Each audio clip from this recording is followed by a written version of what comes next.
ఈ కార్యక్రమాన్ని వీక్షిస్తున్న మీకు నా ప్రేమపూర్వకమైన శుభాకాంక్షలు తెలియపరుస్తూ తండ్రి మనందరినీ ఈ దినమంతా ఆశీర్వదించునుగాక. ఆమేన్. హల్లెలూయా. పాట పాడదాం. పాడనా యావే స్తుతి పాడనా, స్తుతి పాడనా, పాడనా యావే స్తుతి పాడనా, స్తుతి పాడనా. నా పాట నీ పాద సేవంకితము చేసి, నా పాట నీ పాద సేవంకితము చేసి, పాడనా యావే స్తుతి పాడనా, స్తుతి పాడనా, పాడనా యావే స్తుతి పాడనా, స్తుతి పాడనా. గోరి యావే నీవు నా పూజనీయుడవు, యావే నీవు నా యుద్ధ శూరుడవు, యావే నీవు నా పూజనీయుడవు, యావే నీవు నా యుద్ధ శూరుడవు. నా బలము నీవే, నా ఘనతయు నీవే.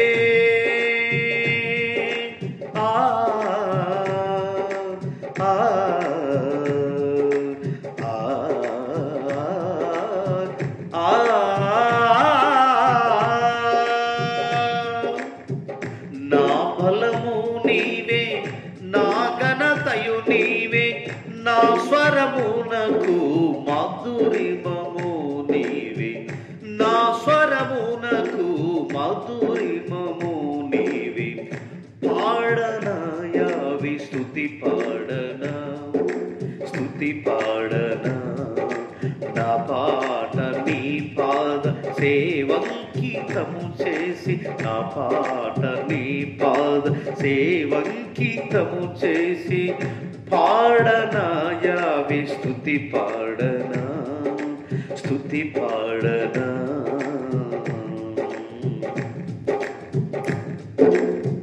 పది తంతులలోన ఒక తంతిగా మారి, పదజాలములోని ఒక పదముగా కూడి, పది తంతులలోన ఒక తంతిగా మారి, పదజాలములోని ఒక పదముగా కూడి, గంభీర తాళములో తాళముగా మారి,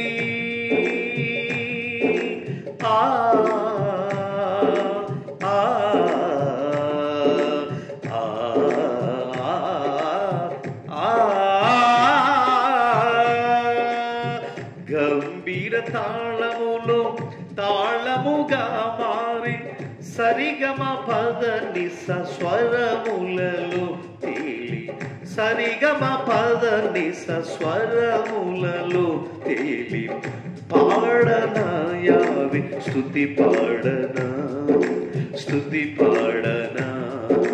నా పాట నీ పాద సేవంకితము చేసి, నా పాట నీ పాద సేవంకితము చేసి, పాడనా యావే స్తుతి పాడనా, స్తుతి పాడనా.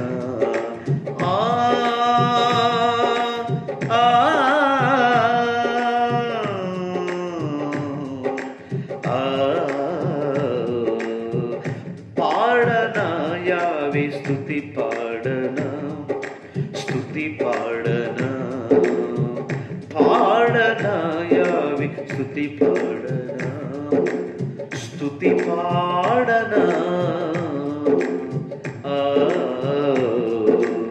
తండ్రికి మహిమ కలుగును. షలోపండి. శ్రేష్ఠమైన సమయానికి వచ్చేసాము. తండ్రి యొక్క సన్నిధిలో ఈ కార్యక్రమంలో తండ్రి అయిన యావే ఇచ్చినట్టు ఈ గ్రంథంలో నుండి కొన్ని మాటలు మనం నేర్చుకుందాం. పరమ తండ్రికి మహిమ కలుగును గాక. శ్రేష్ఠమైన ఈ గ్రంథంలో నుండి రోమాపత్రిక 8వ అధ్యాయం 25వ వాక్యంలో మనము చూడని దాని కొరకు నిరీక్షించిన ఎడల ఓపికతో దాని కొరకు కనిపెట్టుకుందుము అని ఈ శ్రేష్టమైన గ్రంథంలో భక్తుడు అపొస్తలుల కార్యాల గ్రంథంలో రాశాడు.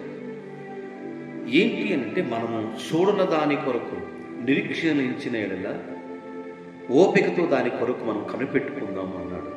అదేంటండి పాస్టర్ గారు, చూడని దాని కొరకు ఎవరైనా కనిపెట్టుకుంటారంటే ఖచ్చితంగా చూసిన నమ్మిన దానికంటే చూడకుండా నమ్మిన వారు ధన్యులని రాయబడిన లేఖనంలో. ఈరోజు కనిపెట్టుకొని ఉండుట అనే అంశంలో మనము కనిపెట్టుకునేది దేని కొరకు అంటే, పిల్లరా, శ్రేష్టమైన వాక్య భాగాల్లో మనకు తెలియపరుస్తున్నాడు తండ్రి. నిరీక్షణ లేని ఇతరుల వలె కాకుండా నిరీక్షించుతున్న ఏది శిల్పియో నిర్మాణకుడైన ఆ పునాదులు కలిగిన పట్టణం కొరకు అబ్రహాం ఎదురు చూశాడో, విశ్వాసంతో భక్తితో పొందాన్ని పొందినట్లుగా నమ్మి, అబ్రహాం నీ ప్రాంతం నుండి, నీ కుటుంబ సభ్యుల నుండి, ఊరు నుండి రా, బయటికి రా, నేను చూపించిన దేశానికి నువ్వు వెళ్ళమన్నప్పుడు వెళ్ళాడు. విశ్వాసంతో 100 సంవత్సరాల తర్వాత పిల్లల కలని పరిస్థితుల్లో కూడా చక్కటి కుమారుడు కన్నాడు.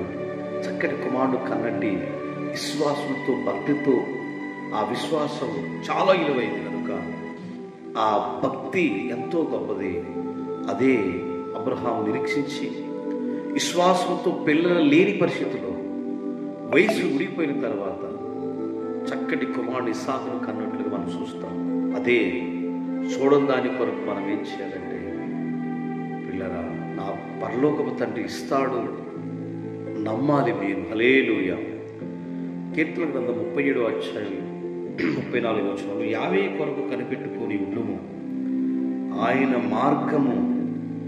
మార్గము అనుసరించి నడుచుకును, భూమిని స్వతంత్రించుకున్నట్లుగా ఆయన నిన్ను హెచ్చించును, భక్తిహీనులు నిర్మూలము కారా అని రాయబడి.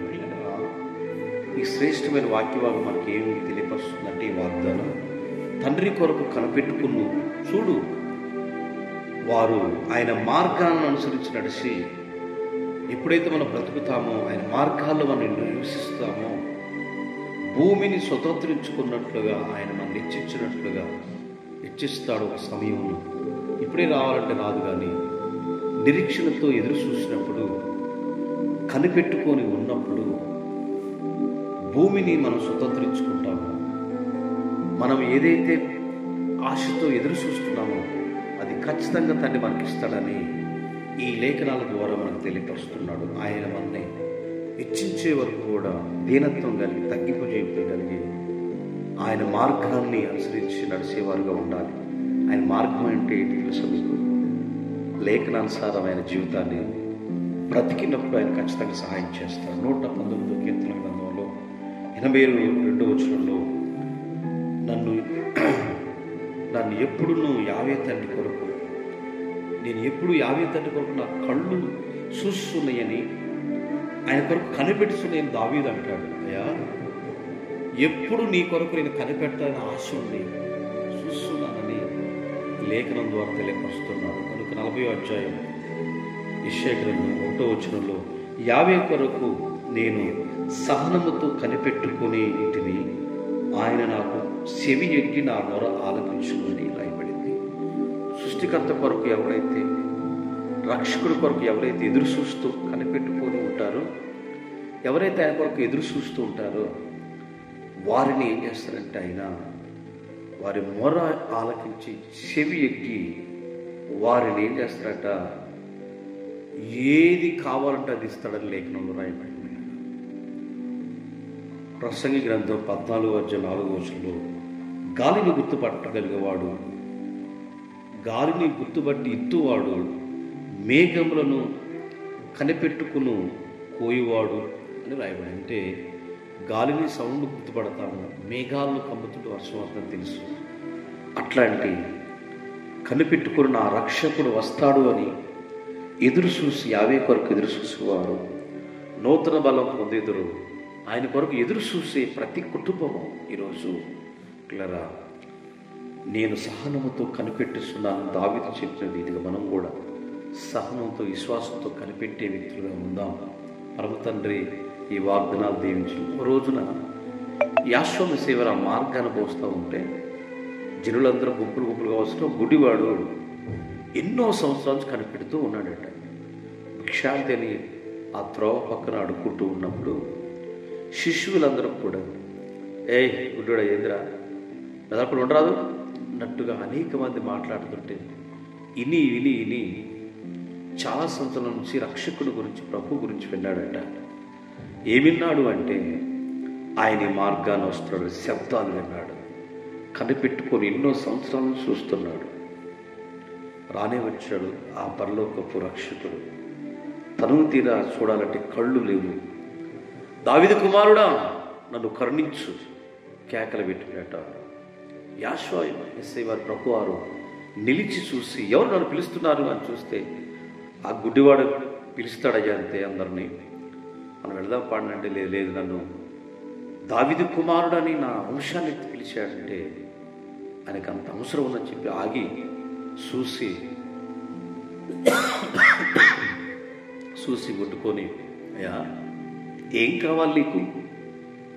నాయన నాకు ఏం అవసరం లేదు కానీ నిన్ను చూసే దృష్టి నాకు ప్రసాదింపచేయండి అని ఎదురు చూస్తున్నానయ్యా.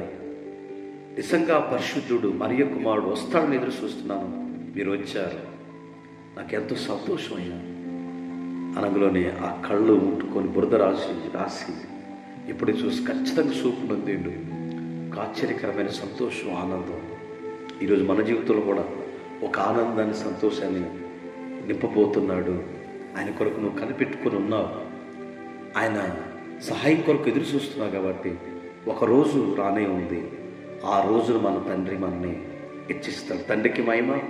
ఈరోజు ఈ దినమంతా కూడా తండ్రి ఆశీర్వదించుగా మీ కొరకు చిన్న ప్రార్థన. మహిమ కలిగిన తండ్రి పరిశుద్ధులు ఎందరైతే ఈ వాగ్దానాలు చూస్తున్నారో ప్రతిరోజు వారి కుటుంబాలను దీవించుకొని యూట్యూబ్ ఛానల్లో ఉన్న ప్రతి కుటుంబాన్ని దర్శించి మేలుతో నింపమని ఇంత ఘనమైన తండ్రి విశ్వాసంతో భక్తితో చక్కటి నాయన ఈ యొక్క ఛానల్లో వీక్షిస్తున్న ప్రతి కుటుంబాన్ని దర్శించండి. చివరి వరకు తండ్రి కనిపెట్టుకొని చూస్తున్న ప్రతి వారిని దీవించి ఆశీర్వదించి మేలుతో నింపమని ఈ కార్యక్రమం గురించి అనేకులకు తెలియపరుస్తూ చూస్తున్న ప్రతి కుటుంబాన్ని దర్శించి ఆశీర్వదించమని యెహోవా గారి నామమున ద్వారా అడుగుతున్నాము తండ్రి. ఆమేన్. మీ అందరికీ నా ప్రేమపూర్వక విషయంలో తండ్రి మనందరినీ దీవించి ఆశీర్వదించి ఈ వాగ్దానాలన్నీ నెరవేర్చు.